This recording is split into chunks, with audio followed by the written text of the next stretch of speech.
तेजस्विनी का फोन, जो काफी समय से टूटा हुआ था, आखिरकार ठीक होकर वापस आ गया।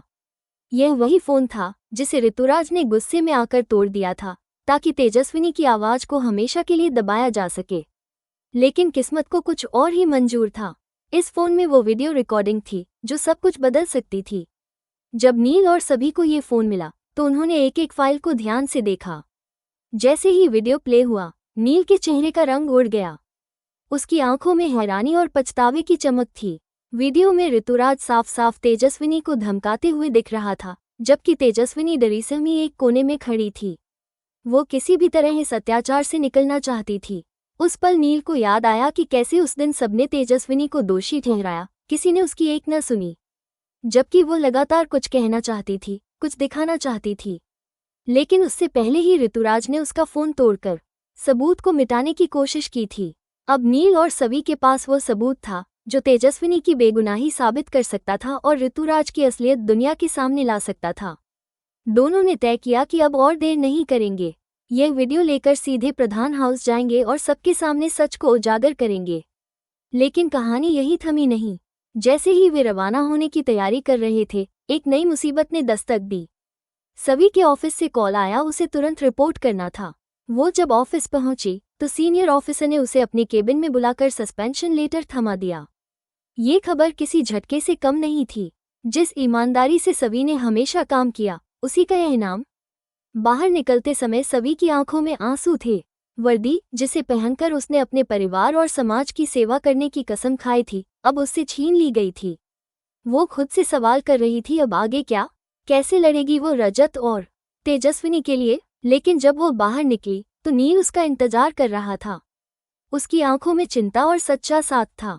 सभी ने रुंधे गले से कहा, जिस सहारे से मैं रजत को इंसाफ दिला सकती थी, वो भी मुझसे छिन गया। अब मैं क्या करूंगी? नील ने उसका हाथ थामते हुए कहा, तुम अकेली नहीं हो, मैं तुम्हारे साथ हूँ। इस लड़ाई को हम मिलकर लड़ेंगे। ये साथ सभी के लिए नई उम्मीद था। अब दोनों प्रधान हाउस पहुंचे। तेजस्विनी के फोन से मिले वीडियो को उन्होंने सभी के सामने रखा। ऋतुराज, विमला, आदित्य और घर के बाकी सदस्य मौजूद थे। जैसे ही वीडियो प्ले हुआ, पूरे घर में सन्नाटा छा गया। ऋतुराज का चेहरा सफेद पड़ गया। वीडियो में उसकी असलियत बेनकाब हो चुकी थी। आदित्य ने गुस्से में उससे पूछा, ये क्या है? ऋतुराज ने लड़खड़ाते हुए कहा, ये सब मजाक था। लेकिन इस बार किसी ने उसकी बातों पर यकीन नहीं किया। विमला, जो अब तक तेजस्विनी को दोषी मानती रही थी, फूट फूट कर रो पड़ी। उसने कहा, हमने उसे गलत समझा, वो निर्दोष थी। पूरे घर में चुप्पी थी।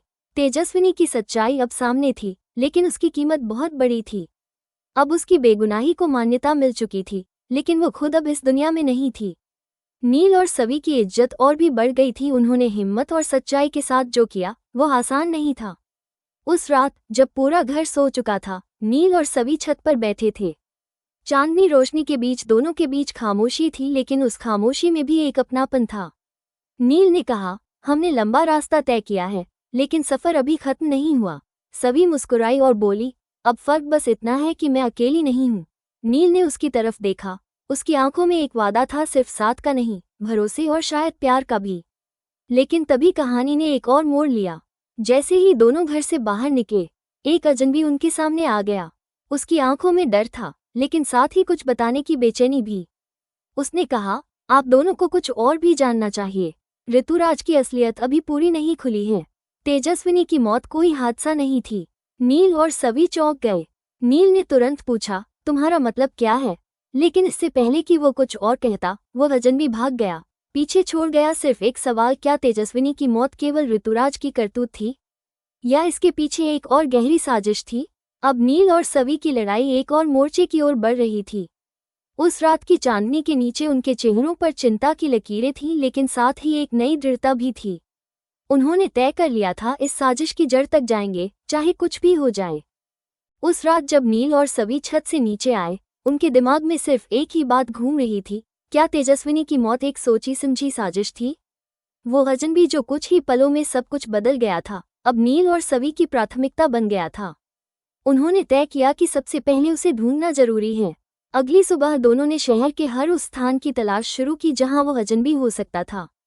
नील ने अपने पुलिस कॉन्टैक्ट्स को एक्टिवेट किया। जबकि सभी ने सीसीटीवी फुटेज की मदद से उस व्यक्ति की पहचान कराने की कोशिश शुरू की। कुछ ही घंटों की मशक्कत के बाद दोनों को उस व्यक्ति के बारे में जानकारी मिल गई। उसका नाम साहिल था, एक पुराना अस्थायी कर्मचारी जो कभी प्रधान हाउस में काम करता था। लेकिन तेजस्विनी की मौत के कुछ दिनों बाद ही उसे अचानक नौकरी से निकाल दिया गया था। अब वो शहर के पुराने इलाके में एक किराए के कमरे में छिपा हुआ था। नील और सभी बिना समय गंवाए उस कमरे तक पहुंचे। जब उन्होंने दरवाजा खटखटाया तो साहिल घबराया हुआ नजर आया, लेकिन नील ने सख्त लहजे में कहा, अब तुम्हारे पास सच बोलने का मौका है। अगर आज भी चुप रहे तो फिर कोई तुम्हारी बात नहीं सुनेगा। साहिल की आंखें भर आईं। वो कांपती आवाज में बोला, मुझे माफ कीजिए, मैंने बहुत देर कर दी, लेकिन अब और नहीं, मैं सब कुछ बताऊंगा। साहिल ने जो बताया वो सुनकर नील और सभी स्तब्ध रह गए। उसने कहा कि तेजस्विनी को शक था कि ऋतुराज और उसका बिजनेस पार्टनर जयवीर मिलकर प्रधान हाउस की एक प्रॉपर्टी डील में बड़ा घोटाला कर रहे थे।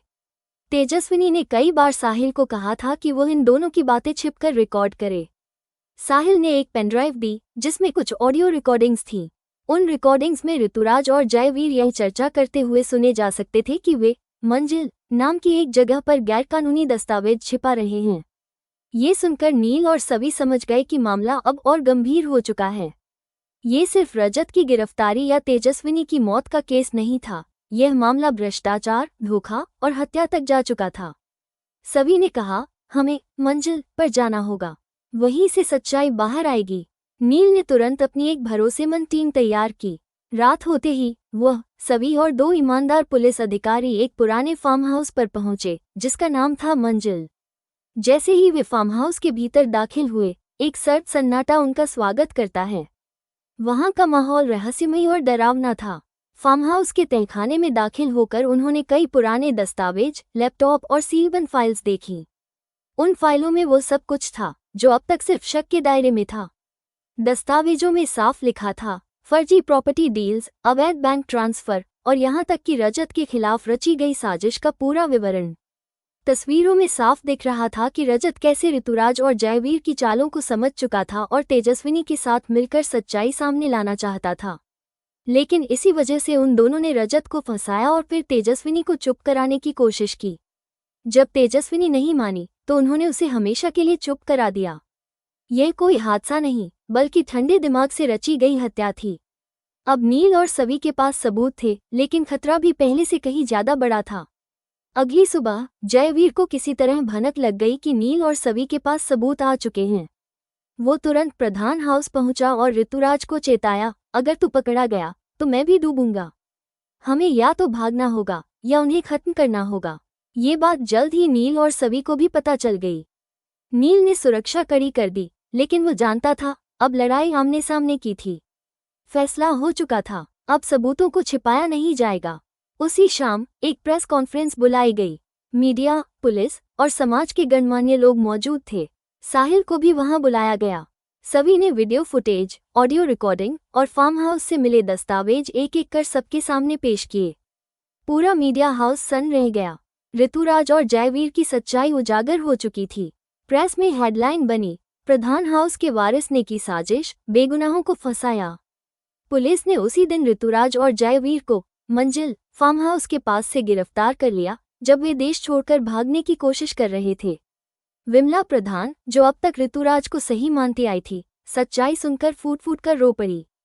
उसने सभी को गले लगाते हुए कहा, तूने मेरी बेटी को इंसाफ दिलाया और मुझे मेरी आंखों का पर्दा हटाकर सच्चाई दिखाई। उस रात प्रधान हाउस में सन्नाटा था, लेकिन वो सन्नाटा अब बोझ नहीं, शांति का प्रतीक बन चुका था। छत पर फिर वही 2 लोग बैठे थे, नील और सवी। चांदनी पहले से कुछ ज्यादा उजली थी। इस बार नील ने सभी की आंखों में देखा और कहा, ये लड़ाई लंबी थी, लेकिन तुम्हारे साथ होने से आसान बन गई। सभी ने हल्की मुस्कान के साथ कहा, तुम्हारे साथ रहकर मैंने जाना कि सच्चाई और रिश्ते दोनों को जीतने में समय लगता है, लेकिन जब जीत मिलती है तो वो सबसे खास होती है। नील ने उसका हाथ थामा और इस बार सभी ने बिना झिझक उसे थाम लिया।